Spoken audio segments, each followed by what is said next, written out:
अस्सलाम वालेकुम गाइस। आज हम बात करेंगे ट्राज़ामीन कैप्सूल के बारे में, जिसका मशहूर जेनेरिक नेम ट्रानेक्ज़ामिक एसिड है, जो कि मशहूर कंपनी हिल्टन का है। ये मार्केट में 250 mg और 500 mg की डोज़ में अवेलेबल है। अब हम बात कर लेते हैं इसके यूजेस के बारे में। ये एक डिज़ीज़ होती है हीमोफीलिया, ये इसमें बहुत ज़्यादा इस्तेमाल होती है।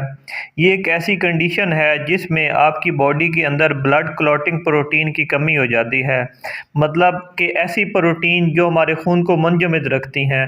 मतलब ये कि जब हमें कोई चोट लगती है तो जब हमारा खून बहना शुरू होता है तो आपने देखा होगा कि कुछ देर के बाद वो खून रुक जाता है, जम जाता है। तो ये एक मखसूस किस्म की प्रोटीन होती है जो कि ये काम करती हैं।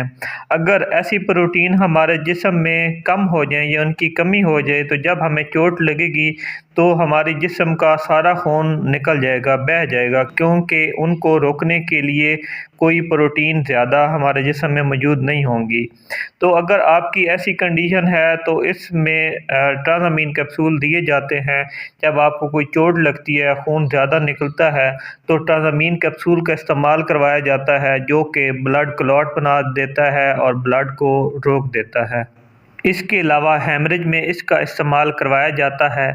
हेमरेज एक ऐसी कंडीशन है जिसमें खून की नालियाँ फट जाती हैं, तो इसकी वजह से इंटरनल ब्लीडिंग भी हो सकती है और एक्सटर्नल ब्लीडिंग भी हो सकती है।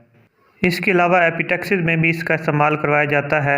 ये एक ऐसी कंडीशन है जिसमें आपके नाक से खून बहना शुरू हो जाता है, जिसकी बहुत सारी वजूहात होती हैं।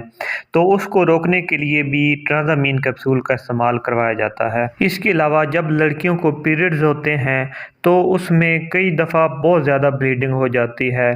तो एक लिमिट से ज़्यादा ब्लीडिंग को रोकने के लिए भी ट्राज़ामीन कैप्सूल का इस्तेमाल करवाया जाता है।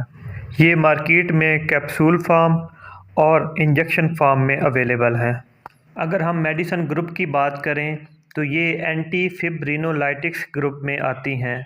ये मार्केट में मुख्तलिफ नेम से इशू की जाती हैं, मुख्तलिफ ब्रांड इसको इशू करते हैं, जैसा कि एक्ज़ामिक, एस्मिक, ब्राइनो, बी स्टॉप वगैरह।